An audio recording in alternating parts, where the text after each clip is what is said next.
Two Sarawakians rescued from human trafficking, more worries for Russia at the Baltic Sea, and ISMAIL SABRI mulls over the reintroduction of GST. Those are the headlines for tonight. Good evening, ladies and gentlemen. I'm Muhammad Yusuf, and this is TVS Nightline.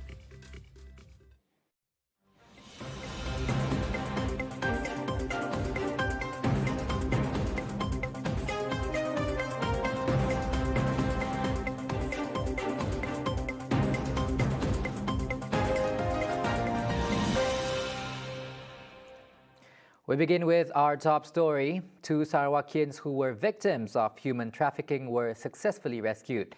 They were tricked via a supposed lucrative job opportunities in other countries. This is a common modus operandi of human trafficking in current times. Special Envoy to China, cum State Assemblyman of Dudong, Dato Sri Tiong King Sing, said both victims originated from Cebu. In a statement, Tiong stated that both victims stumbled upon the supposed job opportunity via Facebook in mid-March of 2022. Upon receiving intel of the incident from the victims' family members, the staff of the Dudong Service Center made arrangements for a rescue mission. Tiong hopes that such an incident will not happen again and urged members of the public to not be easily swayed by such lucrative offers meant to trick others. He said the scammers are obliged to trick people as part of their key performance indicator, KPI. If they do not achieve the KPI set by their superiors, they are bound to be punished. Now, it will be a matter of time before Nordic countries, namely Sweden and Finland, to officially join the North Atlantic Treaty Organization, or NATO, after both countries made applications to join it last Wednesday. When that does happen, it will incur many difficulties for Russia, including militarily, as described by U.S. General Mark Milley. Are very strategically important. It's one of the great seaways of the world. There's probably on a day-to-day basis, I'm told, somewhere around 1,500 to 2,000 commercial ships running up and down the Baltics. A lot of commerce going back and forth. So from a Russian perspective, that would be very problematic for them militarily speaking. And it would be very advantageous to NATO. Sweden and Finland have long borders on the Baltic Sea. Therefore, concerns about security amid the Ukraine-Russia conflict have prompted both countries to be part of NATO, which was strongly objected by Turkey. The presence we see here today is a concrete expression of the U.S. support and also a very strong political signal at a crucial time in history. And Russia's full-scale invasion of Ukraine, a sovereign and democratic neighbor, is illegal and it must stop.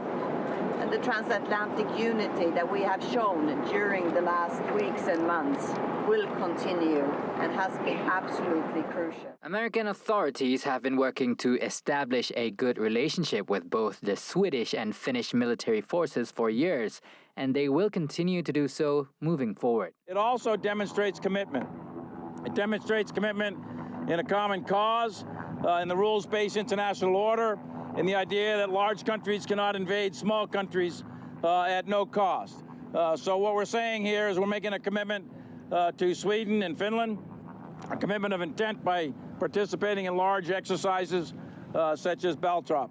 Both Milley and Anderson met during a joint press conference in Sweden. All right, the government is still studying whether to reintroduce the Goods and Services Tax, GST, and has not made a decision yet. Prime Minister Dato Sri Ismail Sabri Yaakob said he did not announce that the government would reinstate GST soon, but merely said it was looking into this possibility. Kita perlu kaji buruk dan baik, ya. Bukan saya umumkan akan melaksanakan GST. Saya kata kita akan buat kajian sebab salah satu kajian hari ini kekurangan pendapatan salah satunya apabila kita migrate daripada GST kepada SST dan kita kekurangan pendapatan sebanyak 30 bilion ringgit setahun. Ismail Sabri said GST was seen as capable of widening the country's revenue base, and the government was not ruling out the possibility of reinstating it as an effective way to increase national income and help combat inflation and the rising costs of living. As such, the Prime Minister said it is important for the people to be properly informed of any new taxation system that the government plans to introduce. GST was first introduced in Malaysia on April 1st, 2015 at 6% by the Barisan Nasional government.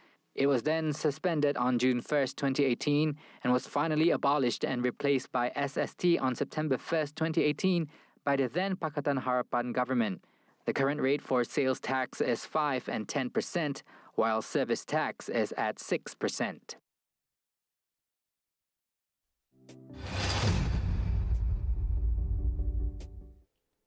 Right, the state government has allocated a total of 20 million ringgit for the renovation and construction of 28 Sedidek centers under the 12th Malaysia Plan.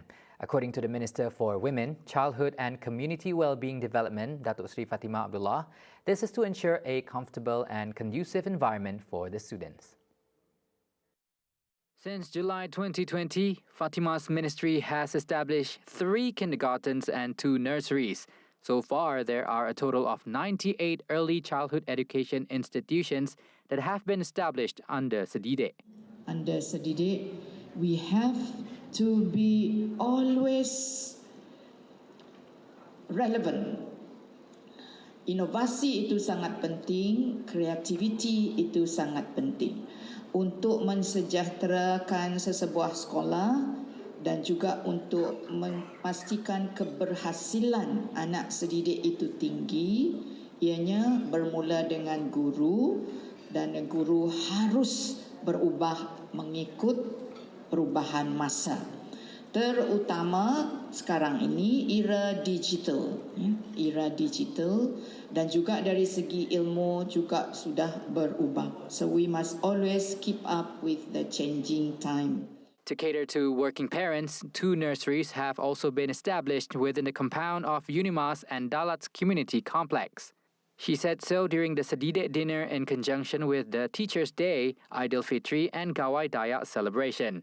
As of April 30th, a total of 84 out of 143 educators from Sedidek are certified with diploma in early childhood education. To this, Fatimah's goal is to have all educators in Sedidek to have such qualification by 2025.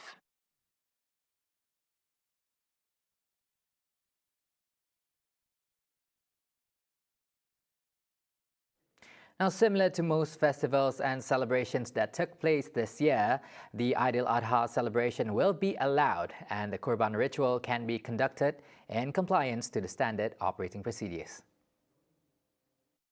According to a statement by the Sarawak Islamic Council MIS, those who intend to perform Kurban must obtain a slaughter permit from the State Veterinary Office or any district veterinary office.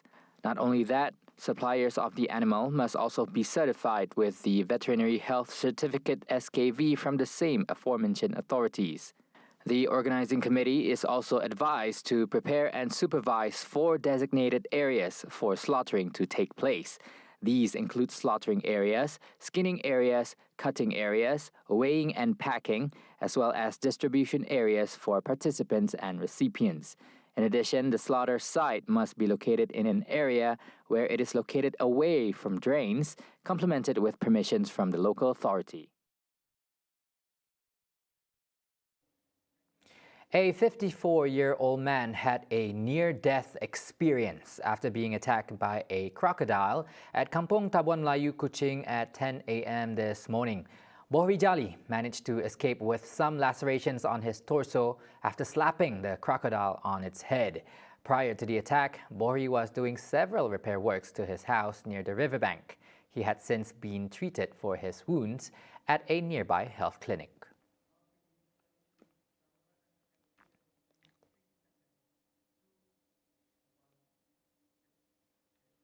A 23-year-old woman motorcyclist was found dead at kilometer 13 Jalan Kota Semarhan, Mambong, after she hit a bus that had pulled over in front of her. Though the collision did not cause her demise directly, she had fallen to the opposite side of the road while trying to avoid the bus and was hit by an incoming car. Kota Semarhan Police Chief DSP Sudirman Kram said the incident took place at 7:40 a.m. The victim was heading towards Kota Semarhan from Siburan. before she met her demise. Sudirman said she suffered serious injuries on her head and was declared dead by paramedics at the scene. The case will be investigated under Section 41 in Bracket 1 of the Road Transport Act 1987. On to more crime news. An unusual bad smell led to the discovery of 15 pieces of cut-up body parts of an elderly woman believed to have been killed by her own son at a house in Taman Krian, Paritpunta. Following the grim discovery in a sewage tank, police arrested the victim's 42-year-old son. Perak Police Chief Datuk Mir Wahid said they rushed to the 68-year-old victim's house to conduct an investigation after receiving a complaint from the neighbors. Further investigation found pieces of meat resembling human limbs in the sewage tank of the house at about 3:30 p.m. The arrest was made following the discovery, and police also seized a machete, 2 knives, and items believed to have been used by the suspect to commit the alleged murder. Commenting further, Datuk Mir said it was believed that the suspect had killed and mutilated his mother's body due to dissatisfaction with the division of his late father's estate. Adding to that, he said the suspect is also suffering from mental problems. The victim lived alone with the suspect in the house for the past 12 years after her husband died, and they were selling second-hand items. The case is being investigated under Section 302 of the Penal Code for murder. Coming up right after the break, will Malaysia have more stringent law for environmental violations? And more than 20 people severely injured in India factory explosion. Right here on TVS Nightline. Stay tuned.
Welcome back. Now, over 206,000 children aged between 5 and 11 years old in Sarawak have been fully vaccinated against the COVID-19 as of yesterday.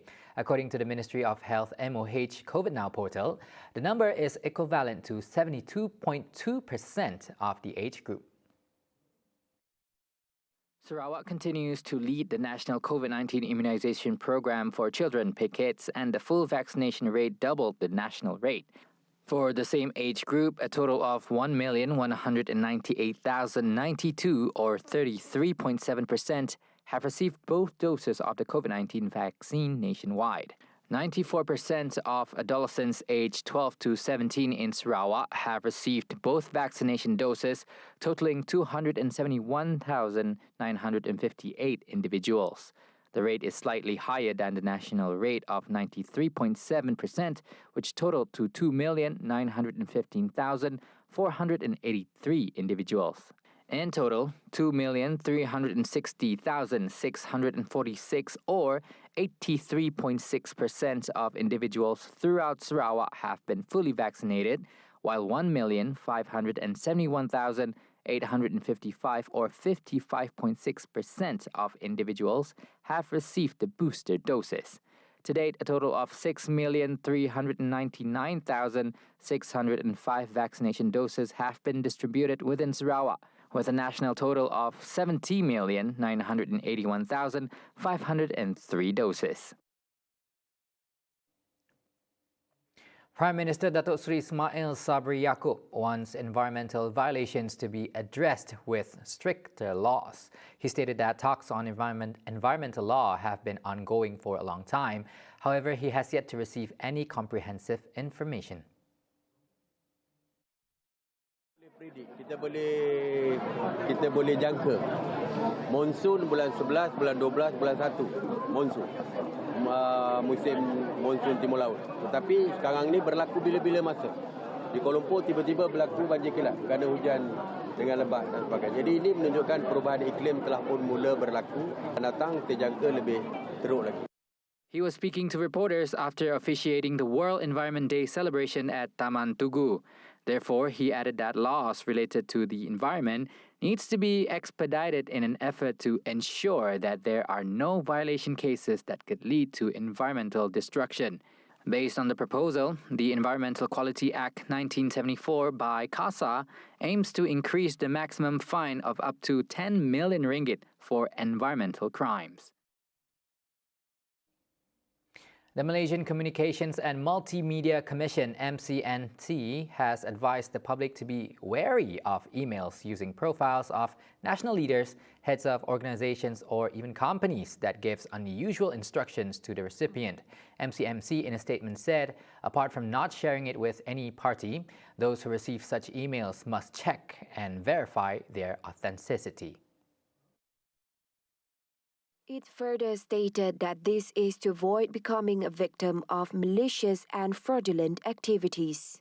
As such, the public is reminded that dissemination of false content can be subject to legal action under Section 505 of the Penal Code and Section 233 of the Communications and Multimedia Act 1998. The reminder was issued following complaints received from the public regarding unverified emails that have been screen captured and disseminated through an online messaging application. MCMC also reminded the public to check with the party whose profile or identity is used and lodge a police report if the content of the email is false to ensure appropriate action can be taken. Members of the public can lodge complaints on the matter via the email service provider shown. Malaysia is taking concrete steps to address issues such as horsemen contracts and mental health. Health Director General Tan Sri Dr. Noor Hisham Abdullah said the healthcare system in Malaysia has faced significant challenges over the past few years. However, the COVID-19 pandemic has been a blessing in disguise as significant improvements and innovations to overcome the challenges were made. Dr. Noor Hisham said he had an opportunity to share with Malaysians doctors abroad about the changes that are happening and how they could contribute to improving the Malaysian healthcare system. Dr. Noor Hisham recently engaged with over 250 United Kingdom-based Malaysian healthcare professionals and medical students in Edinburgh, Manchester, and London.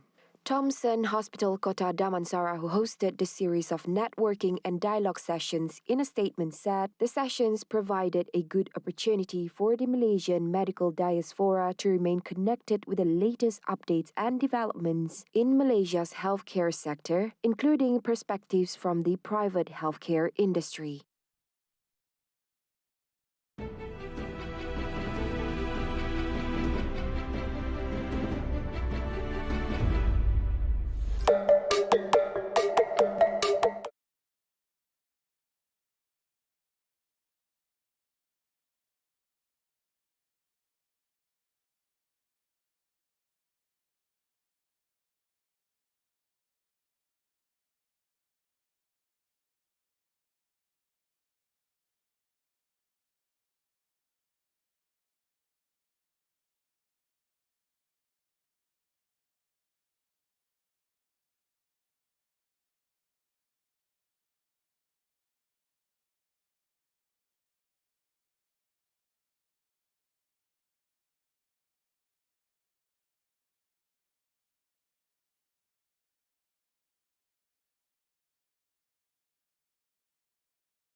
Welcome back. Now, at least 6 people were found dead and 20 more were found with injuries following an explosion at a chemical factory in Hapur, a district in northern India.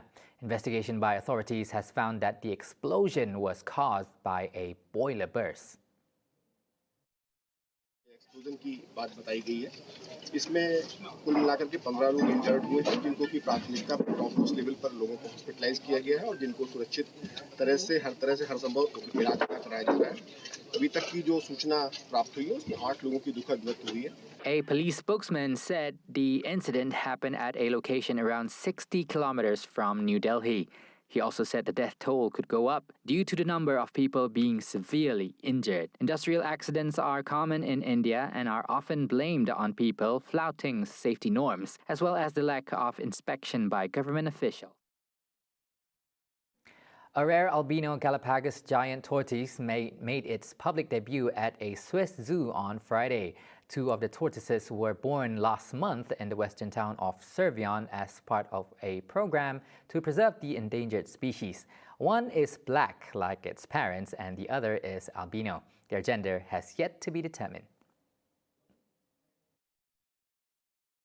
Après plusieurs mois d'incubation, on a eu la chance de pouvoir voir les premières éclosions. La deuxième éclosion au Tropicarium de Servion, on en avait déjà eu une l'année passée.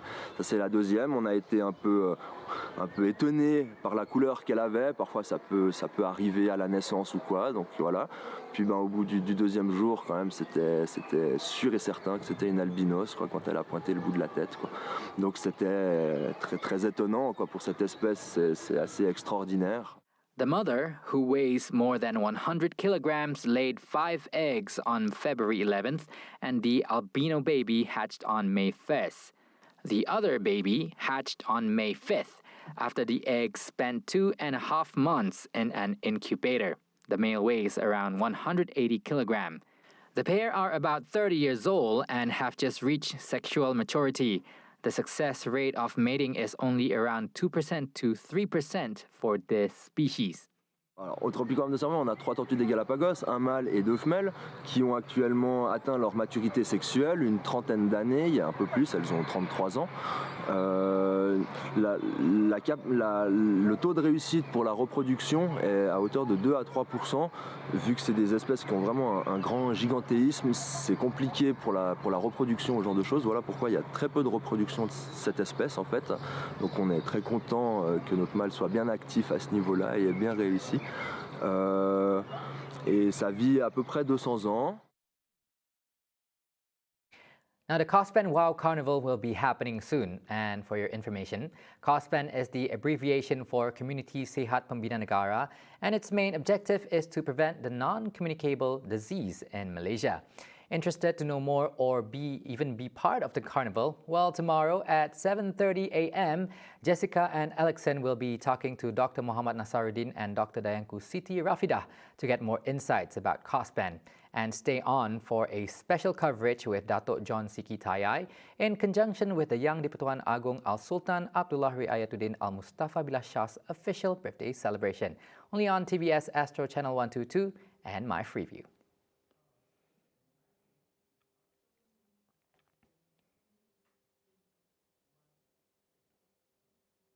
See the world closer with TVS as we bring you the latest news updates both locally and internationally. Just a click away by heading on to our website at www.tvstv.my or follow us on our social media platforms. That's all the time we have for TVS Nightline. I'm Muhammad Yusuf. Thank you for watching.